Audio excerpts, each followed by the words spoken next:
And the parasite isn't alone.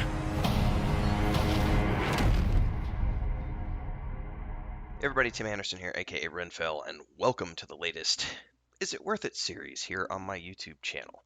And today we're going to be talking about Rainbow Six Extraction, which is the latest in these series of Tom Clancy licensed games, some of which are great, some of which are okay, and some of which are not so hot. And it is very rare for me to do a game in this series where I actually didn't finish the game and didn't really like it. And unfortunately, this game is in that category. It's not all bad though, and I'm going to talk about it as we get into the video series today. So we're going to jump in here in a second. But before we do, if this is your first time here, you've never watched any of the videos on my YouTube channel before, and you happen to like this video, do me a solid, hit that like button, and then follow up with that and subscribe to the channel and hit that bell icon so you get updates for all the other content that I do, whether it's my Is It Worth It series or my Lotro game stuff or the book reviews, the Monday musings, the streams I do with Chris, or any of the other things we do here on YouTube. There's a lot of stuff going on. And if you want to know more about the map behind me, which is the world of Weave in the Void, you can check out our Patreon page at patreon.com/wandering hermits and learn more about that as well. So, without further ado, let's dive in.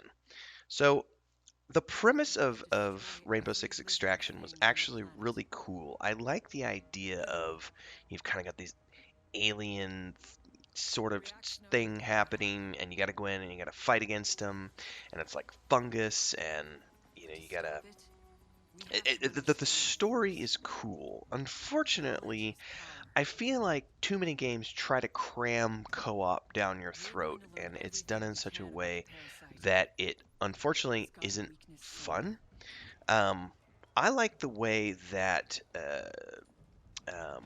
for example, I really liked Anthem, and I know a lot of people didn't like Anthem, so that may be telling about why this review isn't going to be necessarily a positive review. By the way, I'm not saying that you shouldn't play this game if you like these styles of games, and you should absolutely play it. I'm saying that in my opinion, there are some things that turned me off to Extraction in general. But I really liked Anthem, and it was, you had the missions were meant to be done co-op, but you could do them solo if you wanted to. Lots of bugs in that game, but that's aside. But this game, it seems like all of the things you're supposed to do are wrapped around needing to do them with other players, and they offer you a solo version of the game where you can go through and do the missions. But I unfortunately found that the solo version of the game was just boring. And that may be my disconnect because I wasn't with a group of regulars who I play with all the time. I was not going into this game with my buddies to do the co-op missions the way they were meant to be played. Now, one of the things I really liked about, say, The Division and The Division 2, which I love The Division 2. I'm not actively playing it right now, but when it first came out, I was there for about 6 months. Loved that game. It had my entire focus, and I liked how you could, the world was open. You could go out there and you could run around and do things on your own. You would meet other players, you could do things with them, and then there were these mission areas that you could go into, and you could do them with other players or not. But it was very well balanced and everything felt really smooth.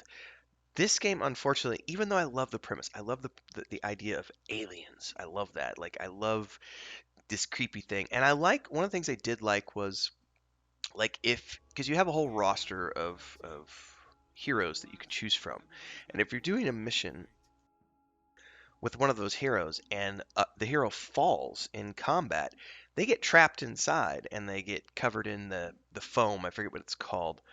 And then you can run that mission again with a different hero or a different set of friends, and you can release that character. You can rescue that character and then have them to play in future missions. So there's some interesting stuff going in here.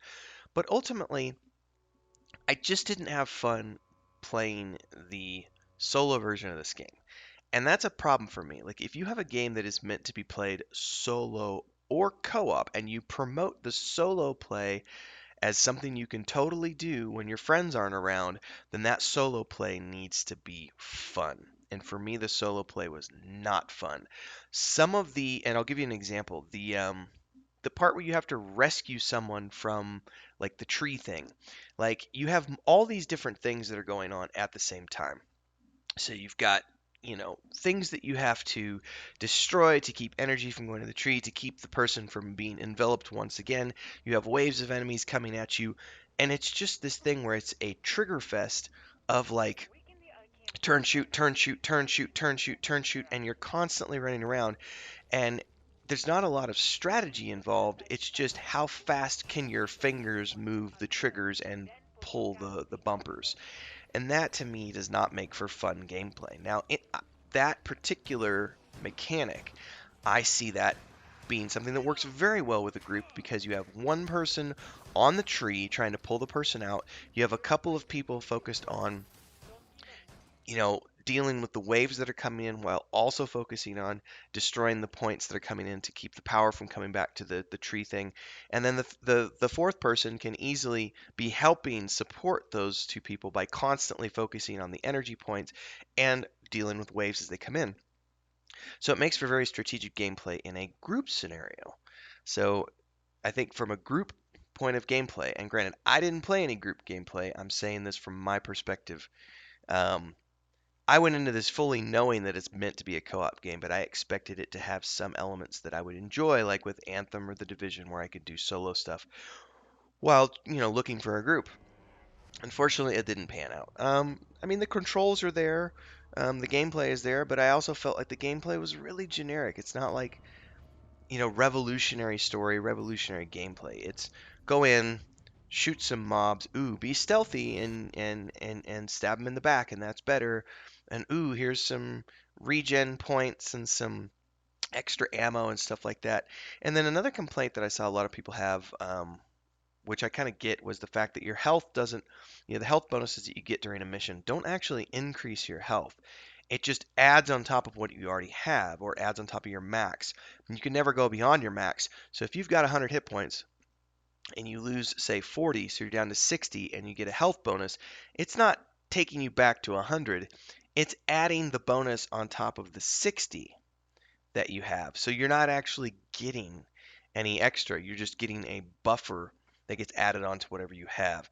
And I feel like it would be better if you got the, heal ups where, oh, I got something, now I'm back to full health, and then I get the buffer, and now I'm beyond full health. Little things like that. I don't know. For me, at the end of the day, I looked at this game and I said, I don't think it's really worth it for me. And it is really rare. I think this is probably the first game in that I've recorded for this series. There are other games I've played over the years that I haven't recorded for this series. There are other games I've not finished. I couldn't get into this game. I got about 10 hours in and was like, it's just not going to be for me. I tried multiple mission types and just wasn't really that impressed with it. Maybe if I gave it more time, maybe if I had, 3 friends who played regularly, it would be different for me. I see the potential in the multiplayer co-op stuff, but at the end of the day, it wasn't something for me. So, for the people who watch my channel, is it worth it? Eh. I really don't think it was, but that's just from my particular experience. I'm sure other people have had different experiences. I would love to hear in the commentary below what you think about this game, if you thought it was worth it or not. I'd love to hear your perspective, what you got out of it. Do you play it regularly? All that good stuff. And again, you might not have found this video that if you like this game, you're probably not going to want to like this video. But if you did find this video useful, I would appreciate if you'd like the video, subscribe to the channel, hit the bell icon, all those good things.